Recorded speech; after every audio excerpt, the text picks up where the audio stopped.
Hello दोस्तों, स्वागत है आप सभी लोगों का हमारे YouTube channel Atul government live पर। दोस्तों, पिछली वीडियो में हमने टेक्नीशियन ग्रेड फर्स्ट का सिलेबस आपके साथ डिस्कस कर दिया था, डिटेल सिलेबस।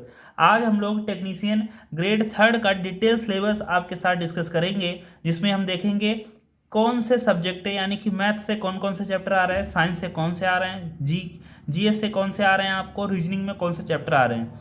ठीक है दोस्तों, और कौन कितने सिलेबस का है। तो आपको दोस्तों, एक भाई कह रहा था कि सर सिलेबस बताने से कोई फ़ायदा नहीं है। दोस्त, अगर आपको सिलेबस नहीं पता होगा, दोस्तों अगर आपको रास्ता नहीं पता हो पाएगी तो आप कैसे चल पाओगे। आपको सिलेबस आना चाहिए। जैसे मान लो मैथ हो गया, मैथ में मान लेते हैं 16 17 18 चैप्टर हैं, तो आपने एक चैप्टर को 2 दिन में टारगेट किया कि आपने सोचा कि सर आज प्रतिशत हो जाएगा, मतलब अपने मन में ही सोच लिया या अपना डेली टास्क ले लिया कि परसेंटेज हमको 2 दिन में ख़त्म करना है या 3 दिन में ख़त्म करना है, विद 200-250 क्वेश्चन के, और थ्योरी कवर भी करनी है। तो ऐसे जब आपको चैप्टर पता होंगे तो आप उनकी थ्योरी, उनके न्यूमेरिकल, उनकी पीवाईक्यू ये सब लगा पाएंगे। दोस्तों रास्ता पता होना चाहिए। तो इसीलिए मैं आपको सिलेबस बता रहा हूँ, गाइडेंस कर रहा हूँ कि आप अपने एग्जाम्स को टारगेट कर पाएँ। और इसके बाद हम आरपीएफ का, एसआई और कांस्टेबल का सिलेबस बताएंगे।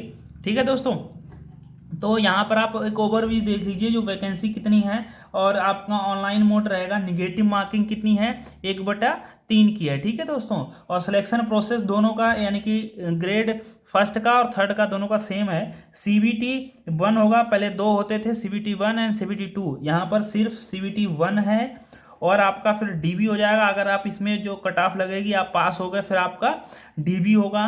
दोस्तों डीबी के बाद में फिर मेडिकल एग्जामिनेशन होगा, फिर एक फाइनल कट ऑफ लगेगी। अगर आप उस फाइनल कट ऑफ में आ गए तो आपका सिलेक्शन हो जाएगा। ठीक है दोस्तों, तो ये मैंने आपको जो सिलेबस लिखा था, ये ग्रेड फर्स्ट का था। अब दोस्तों हम आपको जो दिखाने जा रहे हैं, ये ग्रेड थर्ड का है। तो देख लीजिए दोस्तों, ग्रेड थर्ड में आपको जो पोस्टेड निकली हैं अधिकतर वो आईटीआई की हैं दोस्तों, और कुछ पोस्टेड हैं वो आपकी 12th लेवल के लिए हैं, यानी कि पीसीएम के लिए हैं, जिसमें आपको मैथ पूछा जाना है, रीजनिंग पूछा जाना है, और साइंस पूछेंगे और जीए पूछेंगे। तो दोस्तों मैथ कितने नंबर की है, 25 नंबर की है, और 25 क्वेश्चन है। रीजनिंग वही 25 क्वेश्चन है, 25 नंबर के हैं। साइंस यहाँ पर देखिए 40 नंबर की है और 40 क्वेश्चन है, और जीए 10 क्वेश्चन है, 10 नंबर के, यानी कि टोटल यहाँ पर आपको 100 क्वेश्चन पूछा जाएगा और 100 नंबर का रहेगा। टोटल इसकी टाइमिंग है 90 मिनट, यानी कि 1 घंटा 30 मिनट की यहाँ पर टाइमिंग है। तो आइए अब हम इसके डिटेल सिलेबस को देखते हैं। दोस्तों ये रहा इसका detail syllabus technician grade third का। दोस्तों ये लेवल 3 की जॉब है।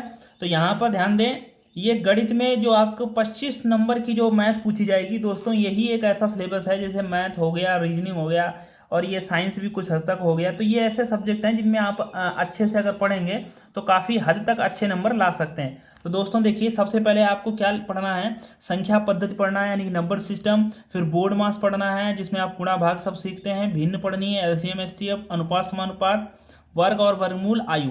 तो दोस्तों यहाँ पर आप अगर तैयारी कर रहे होंगे पिछले सालों से, तो आप देख रहे होंगे कि ये चैप्टर तो हमारे तैयार ही हैं, बस आपको इनको कैसे सॉल्व करना है, इनको आपको फटाफट क्वेश्चंस के जरिए आप देख लेना है। अगर जो क्वेश्चन नहीं लग रहा है तो वो आप कर लेना। दोस्तों इस वीडियो में आपको सिर्फ सिलेबस बताएंगे, किसी और वीडियो में how to crack technician exam आपको बताएंगे कैसे क्रैक करना है। तो जैसे आई वाला हो गया, जो आपका एज वाला जो होता है चैप्टर, वो भी ये रीजनिंग में भी आता है, मैथ में भी आ जा सकता है। प्रतिशत हो गया, लाभ हानि हो गया दोस्तों, चक्रवृद्धि ब्याज और साधारण ब्याज हो गया, काम हुआ समय हो गया, पाइप टंकी हो गई, समय और दूरी हो गई, क्षेत्रमिति हो गई जिसको हम लोग मेंसुरेशन बोलते हैं, और फिर आपकी ज्यामिति हो गई, जियोमेट्री जिसको बोलते हैं, त्रिग्नोमेट्री हो गई, और त्रिकोणमिति बोलते हैं, सांख्यिकी जिसको स्टैटिक्स बोलते हैं, ये हो गया। तो इतने मैथ में चैप्टर आपको तैयार करने हैं, या यूं कह लीजिए आप, मैथ को हम लोग 2 भागों में बांटते हैं। एक तो होती है साधारण मैथ, और फिर एक होती है एडवांस मैथ। तो साधारण मैथ में ये सारे चैप्टर पूछे जाते हैं, और किसी भी एग्जाम में मैथ अगर पूछी जाती है तो ये चैप्टर तो पूछे ही जाते हैं। तो आप इन चैप्टरों को हमेशा तैयार रखो, एग्जाम कोई भी लगा हो, क्योंकि दोस्तों हमारा सबसे पहला टारगेट है ये है कि हमको जॉब लेनी है। ठीक है दोस्तों, अब आइए बात कर लेते हैं रीजनिंग में। तो दोस्तों देखिए, रीजनिंग में आपको 25 नंबर की रीजनिंग पूछी जाएगी, और कौन कौन से चैप्टर आपको तैयार करनी है। समानता तैयार करनी है, एनालॉजी जिसको बोलते हैं, वर्ण वर्णमाला संख्या यानी कि जो है सीरीज वाले जो क्वेश्चन होते हैं, अल्फ़ाबेटिकल सीरीज और नंबर सीरीज दोनों तैयार करनी है। कोडिंग व डिकोडिंग और मैथमेटिकल ऑपरेशन होते हैं जिसमें आपने देखा होगा, जैसे 20 प्लस 2/3 × 4, इसको कहते हैं कि प्लस की जगह पर माइनस कर दो या भाग की जगह पर गुणा कर दो, ऐसे वाले। रक्त संबंध यानी कि ब्लड रिलेशन, वर्गीकरण जो क्लासिफिकेशन होता है, दिशा और दूरी पूछे जाएंगे, समानता असमानता पूछे जाएंगे, युग्म गठन पूछा जाएगा, न्याय निगमन जिसको सिलॉजिज्म बोलते हैं, वेन डायग्राम यानी कि वेन आकृति आपसे पूछी जाएगी, जंबलिंग वाले क्वेश्चन पूछे जाएंगे, कथन निष्कर्ष दोस्तों पूछा जाएगा आपसे, और कथन व तर्क भी पूछा जाएगा, और कार्रवाई भी पूछा जाएगा, और डाटा इंटरप्रिटेशन भी पूछा जाएगा। तो इतने जो चैप्टर हैं रीजनिंग में आपको बहुत ही अच्छे तरीके से तैयार कर लेने चाहिए दोस्तों, ठीक है। अब बात कर लेते हैं विज्ञान की। तो दोस्तों देखिए, विज्ञान में आपको 40 नंबर की विज्ञान पूछी जाएगी।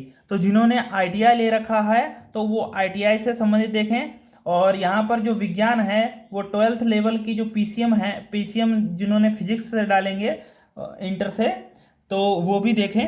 तो ध्यान दें, यहाँ पर विज्ञान से आपको फिजिक्स पर ज़्यादा ध्यान देना है, क्योंकि फिजिक्स पर ही यहाँ पर पूछा गया है, तो फिजिक्स ही पूछी जाएगी। तो ध्यान दें, यहाँ पर मात्रक और विमा और द्रव्यमान के बारे में पढ़ना है, भार के बारे में पढ़ना है, घनत्व के बारे में पढ़ना है, चाल और वेग के बारे में पढ़ना है, कार्य के बारे में पढ़ना है, शक्ति के बारे में, फिर ऊर्जा के बारे में, फिर हीट एंड टेम्परेचर यानी कि तापमान वाला जो चैप्टर है वो भी पढ़ना है, विद्युत वाला इलेक्ट्रिसिटी पढ़नी है आपको, लीवर एंड मशीन वाला जो चैप्टर होता है वो भी पढ़ना है, ऑक्यूपेशन सेफ्टी एंड हेल्थ यानी कि आपको सावधानी क्या बरतनी चाहिए आपके व्यवसाय में जो है, और स्वास्थ्य और सेफ्टी पर क्या ध्यान देना चाहिए, पर्यावरण ज्ञान यानी कि जो टेक के संबंधित है, यानी कि जो टेक्निकल है वो आपको पर्यावरण ज्ञान होना चाहिए, और IT लिटरेसी होना चाहिए, यानी कि जो आपका IT के सेक्टर में जो भी क्रांति हो रही है, जो भी सुधार हो रहा है, जो भी चीज़ नहीं आ रही उसको आपको पढ़ना है। और अब आ जाइए दोस्तों GA यानी कि करंट अफेयर। तो दोस्तों करंट अफेयर में देखिए आपको क्या क्या पढ़ना है।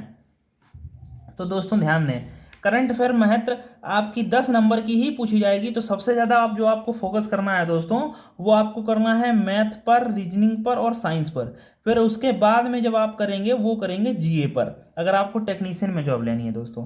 तो करंट अफेयर जब आप पढ़ेंगे तो दोस्तों, जब आप जिस भी टीचर से करंट अफेयर पढ़ते होंगे वो व्यक्ति साइंस एंड टेक भी लेकर चलेगा, स्पोर्ट भी लेके चलेगा, कल्चर भी लेके चलेगा, और फेमस पर्सनालिटीज भी लेके चलेगा, इकोनॉमिक्स जो मुद्दे होते हैं वो भी लेके चलेगा, और पॉलिटिकल और अदर इंपॉर्टेंट जो इशू होते हैं वो भी लेकर चलेगा। यानी कि आपको करंट अफेयर ऐसे व्यक्ति से पढ़ना है जो ये सब लेकर चल रहा हो। तो समझ लीजिए, आपको अलग से GS हिस्ट्री और इकोनॉमिक्स और पॉलिटी ज्योग्राफी ये सब पढ़ने की जरूरत नहीं है टेक्नीशियन के लिए, क्योंकि मैथ 10 नंबर का ही है। जो आपको सबसे ज़्यादा फोकस करना है मैथ, रीजनिंग, साइंस पर करना है, और उसके बाद में जो आपको करना है वो PYQ यानी कि प्रीवियस ईयर क्वेश्चन लगाइए और मॉक लगाइए और प्रैक्टिस करिए, ठीक है दोस्तों।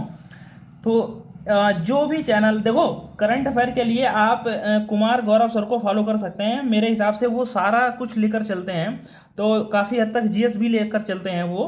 तो आप कुमार गौरव सर जो उत्कर्ष क्लासेस है वो आप देख सकते हैं, कुमार गौरव सर, ठीक है। तो Kumar Gaurav sir current affair के लिए आप देख सकते हैं।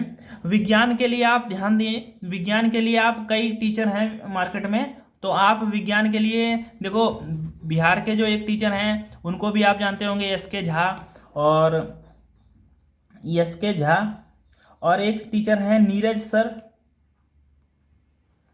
वो भी रेलवे के लिए बनाते हैं। SK झा या नीरज सर, इन दोनों में से आप कोई एक देख लेना तो आपका काम हो जाएगा, ठीक है दोस्तों। ये लोग प्रैक्टिस भी करवाते रहते हैं अपने YouTube चैनल पर, उस पर आप ध्यान रखना है। रीजनिंग के लिए आप कई टीचर हैं, आप रीजनिंग जिससे भी आपको समझ में आ रहा हो दोस्तों, ये चैप्टर देख लीजिए और उस जो है सर से या उस व्यक्ति से जो आप अपना जो है रीजनिंग पढ़ सकते हैं, ठीक है दोस्तों। और अगर मैथ की बात कर लें तो मैथ दोस्तों आपको जिस भी टीचर से समझ में आ रही हो, मैथ के भी बहुत सारे टीचर हैं, हम किसी का भी नाम लें तो कोई बंदा किसी से पढ़ रहा होगा तो वो डिस्ट्रैक्शन आ जाएगा, उसको डायरेक्शन उसकी भूल जाएगी। तो दोस्तों अगर आप जिस भी टीचर से मैथ पढ़ रहे हैं तो आप उसी से पढ़ते रहिए। बस आप ये देख लीजिए ये चैप्टर हमारे आएंगे एग्जाम में, तो आप जिस टीचर को फॉलो कर रहे हो उस टीचर को फॉलो करें, जिस भी टीचर से पढ़ रहे हो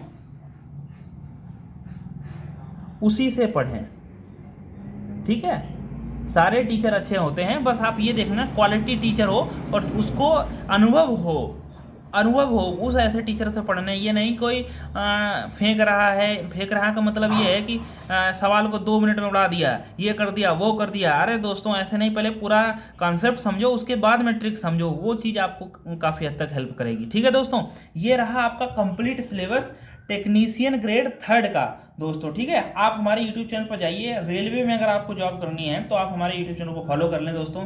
हम आपको बहुत ही जो इम्पोर्टेंट जानकारी होती है दोस्तों, जो बहुत ही ऑथेंटिक जानकारी है, वही आपके साथ डिस्कस करते हैं। ये नहीं कोई भी वीडियो ले आए और गूगल पे न्यूज आती है या ऐसे आती है साइड में कि रेलवे में 10 लाख वैकेंसी आ रही है, हम आपके लिए वीडियो लेकर आ जाएं। ऐसा नहीं दोस्तों, ऑथेंटिकल यानी कि जो ऑथेंटिक है, वही प्रमाणित है, वही हम आपके साथ शेयर करेंगे। ठीक है दोस्तों, बने रहिए हमारे यूट्यूब चैनल पर और आपको आगे रणनीति भी बताएंगे धीरे धीरे, कैसे क्या करना है, किसमें कितना स्कोर करना है, क्या क्या तरीके अपनाएं, कौन कौन सी बुकें लें, ये सारी चीज़ें हम आपके साथ डिस्कस करते रहेंगे। धन्यवाद दोस्तों, मिलते हैं नेक्स्ट वीडियो में।